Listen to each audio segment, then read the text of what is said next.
Final play of the half. It's Ryan. Looking deep for Julio. And it's incomplete. Took a shot, couldn't connect. So 2 quarters down, 2 remain. Charles and I return after the break. Thank you, sir. A field goal separates these 2 teams as we come back for this second half. The Falcons back to receive. They've got the lead, and they'll get this football as the second half gets underway. And a nice return sets them up pretty good here at the 30-yard line. And here comes the Texans now. They're close game, but they're going to need to do a little bit better probably here in half 2, no? I would agree with that totally. I would guess it in the locker room. They talked about cleaning up some of the errors, but overall, I think they wanted to be positive with them. Guys, we're right there. We're just not playing as well as we need to. Let's pick it up, and we still have a chance to win this game. Yeah, they do. We'll see if they can pick it up. That'll set them back with a loss of 3 on the play, and it'll bring up a 2nd and 13. A 3-yard loss to start the drive. They'll look to make that up and then some on 2nd and 13. Now we'll play fake, and it's Watson. They'll roll him out right. On the run, he'll let this go. And my goodness, another interception. It's Desmond Trufant. And a huge return as he'll take this one all the way down inside the 30-yard line. The interception woes, they just continue to mount. He's thrown 5 picks. At this point, you got to be thinking, is it something between the ears? I think a confidence hit does occur once you start getting those numbers up there a little bit. But as you and I both know, it's not always just one guy's fault. Maybe somebody ran a wrong pattern. Maybe some balls were tipped. It could be so many different things. Bottom line, though, they've got his man complete. And he'll take it into the end zone. Touchdown, Atlanta. Calvin Ridley, 29 yards. And the Falcons use the short field to their advantage as they cash in for 6. Oh, it's a fake. They'll try and throw for him. This will be caught just inside the 10. And he'll get into the end zone as the 2-point conversion is successful. Here's Bosher to kick it away.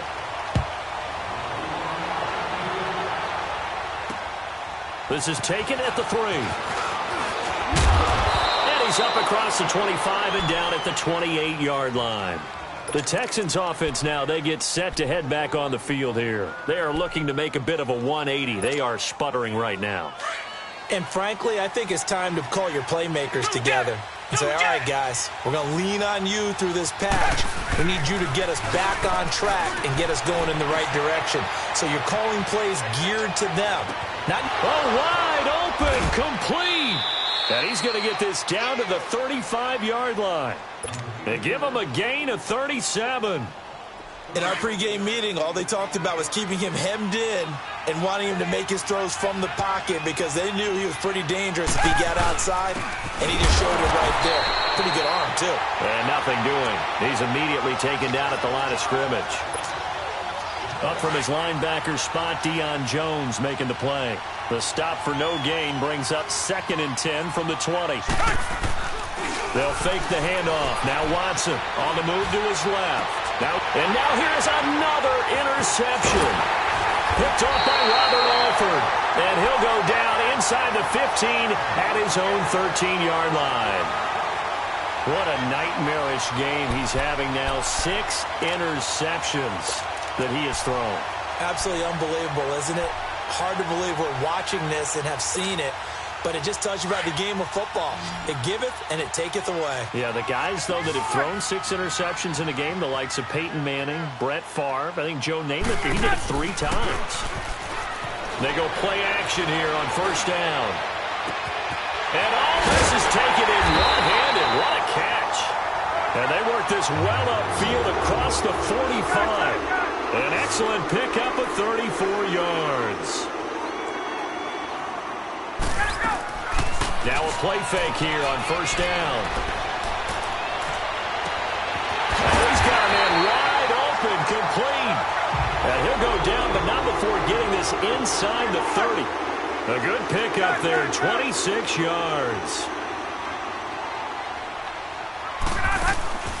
A fake to Freeman. Now it's Ryan. His throw caught at about the 5. And they are able to stop him, but he does take it all the way to the 2. A really nice gain of 25 yards.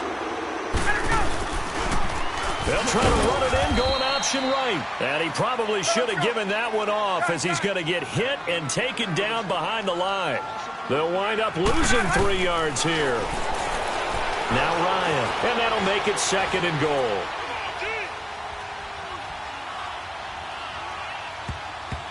And his throw's going to be incomplete. Austin Hooper, the tight end, was the intended target. And it's 3rd and 5. Now we got 3rd and goal coming up, and couldn't you imagine being in that huddle, partner? You know they're looking at each other saying, we can't come away with just 3 points after this drive. Yeah, they've covered a lot of ground. They want more than that 3. They'll try and run. Freeman. And he'll be well short of a first down as he's stopped again right at the line of scrimmage.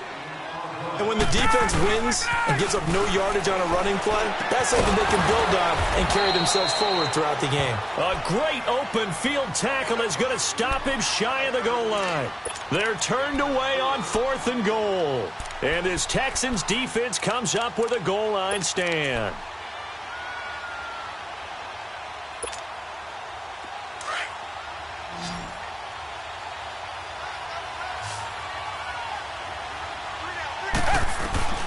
From the end zone, Watson throwing over the middle, and it's incomplete. Good coverage that time by the linebacker, Deion Jones. You know, despite the scoreline, I think they've got to like where they are here. They're on the road and just one big play away from getting right back in this game. I'm going to follow right along with you because the spot they're in now is a credit to their defense. They've kept them in it by making the plays that they've made, and that just means you're one big score away from being right back there. Now, the question is, can this offense step up and make that play? Because that's been an issue for them in this game. And he will have a man, Demaryius Thomas. And he'll be taken down, but they've got this one up to the 35-yard line. A gain of 26 on the 3rd down conversion. Again, it's Watson, eluding the pressure right. And he gets this up across the 35 before he's out of bounds. He'll wind up getting right about 4 there on the scramble, and it's 2nd down. Okay, he's not going to get the first down, but this is still a nice job of buying some time and then running to get to the sideline and get out of bounds and avoid the big hit. Back to throw, Watson, flush to his right. Caught here by Griffin. And he'll be brought down right at the 45-yard line. It'll go as a gain of 6 that time, and it moves the chains as well. On 1st and 10, Watson flushed out right. Now he's going to let it go. And my goodness, another interception. It's Desmond Trufant. And that gives him now 3 interceptions in the game. Well, someone's locked into what they're trying to get done in the passing game. When was the last time we had someone get 3 in a contest? 2011, wasn't it? Kurt Coleman? Oh, yeah, that's then right. With the Eagles? That's right. Then with the Eagles, and I believe it was against Washington and Rex Grossman. That's correct. On 1st and 10, it's Ryan.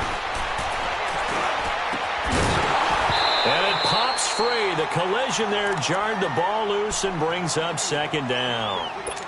But with that incompletion, I want to take a look ahead to Sunday night, Charles. Packers-Patriots, only going to be the 2nd all-time meeting between Brady and Rodgers. Yeah, they met in Lambeau in 2014. Aaron Rodgers' Packers team won the game, I believe, was it 26-21. And head-to-head, Tom Brady had a nice night, 245 yards and 2 touchdowns. But Aaron Rodgers, 368 and 2 touchdowns.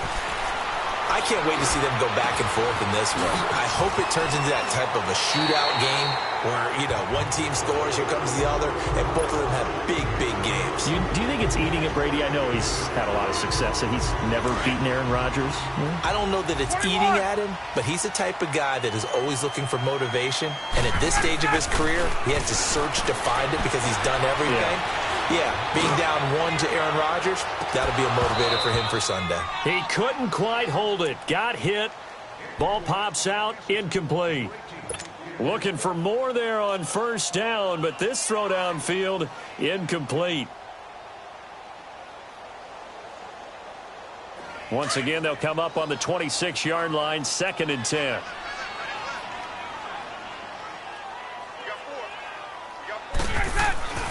2nd and 10 now. Ryan.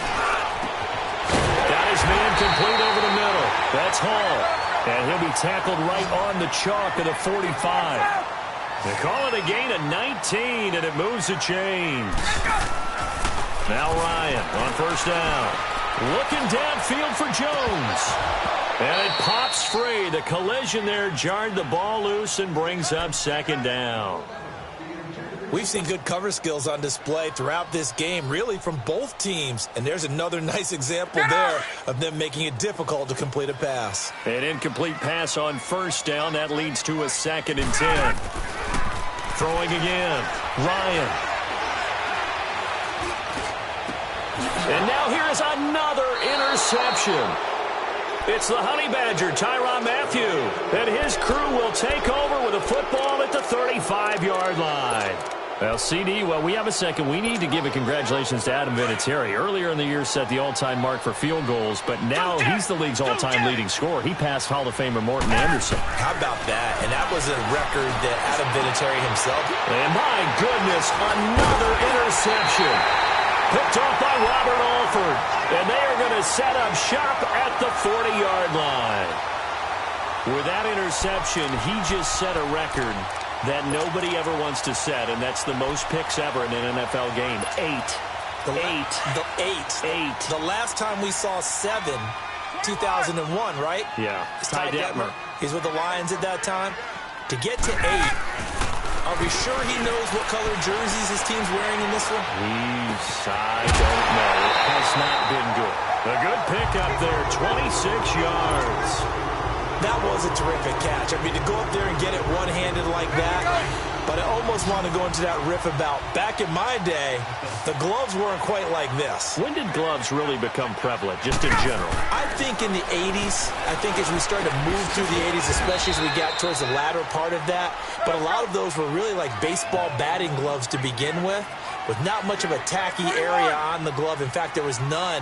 I actually remember in cold weather games wearing the old scuba gloves, which you'd wear in the diving. And now here's another. And the ball is knocked out. But the Falcons were able to recover, so they will keep possession. Hey, I'm all about defense forcing plays and getting takeaways. But an interception and 2 fumbles in their last 3 offensive possessions. Time to readjust? Yeah, you can't just give all the credit to the defense on that. They've got to look in the mirror and take a blame themselves and figure out how to not do it anymore. Throwing now, Ryan on 1st down. And his throw's going to be incomplete. A former first-round pick, Kareem Jackson, there defensively. This defense could use some more of these types of plays. How about him reading it, driving on the football, and he's right there for the pass breakup. After the incomplete pass, here now is 2nd and 10. Gun! To throw again, Ryan. Throwing over the middle, but it's incomplete. Jonathan Joseph there on the coverage. Those throwing windows get a lot tighter near the end zone, don't they? And here's the thing. You already probably have 3 points in your hip pocket. You force a throw here and give up an interception, you come away with nothing. Especially tough in the middle third of the field where he threw that one. On 3rd down, Ryan. And my goodness, another interception. It's the Honey Badger, Tyrann Mathieu. And a big turnover there as his guys will get the football back.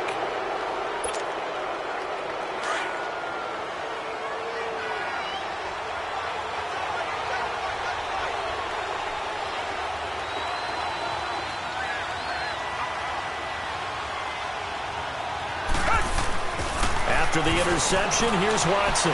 Buying time to his left. Pass incomplete. Brandon, at least there's one bright side to that incompletion. What's that? It wasn't an interception. Wow. You're a nice guy. That was kind of savage. But correct. No pick, just incomplete that time. Here's Watson, escaping the pressure right. And his throw is incomplete. Back now here on EA Sports. It's Texans football, but they trail here as we get started in the 4th quarter.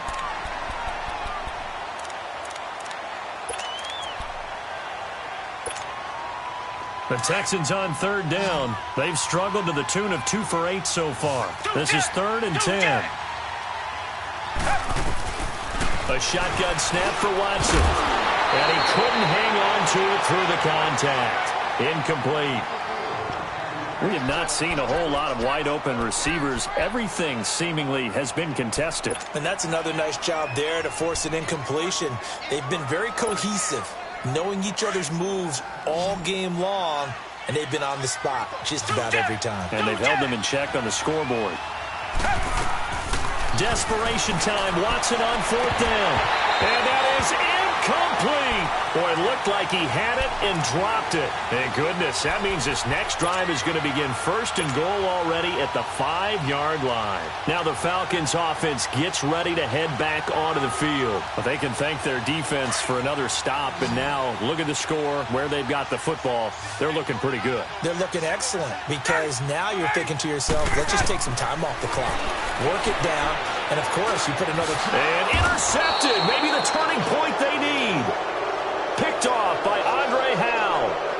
2-score game here in the 4th, and that pick, it kind of keeps the door ajar, doesn't it? It does, and you wonder about their strategy because with a 2-score lead, you would think maybe you're just sitting on it trying to drain some clock. It's almost like they felt like, hey, we've got a good cushion. We can keep pressing. And now here's another interception. Picked off at the 39. And he takes this one back into the end zone, and the Falcon defense has a touchdown.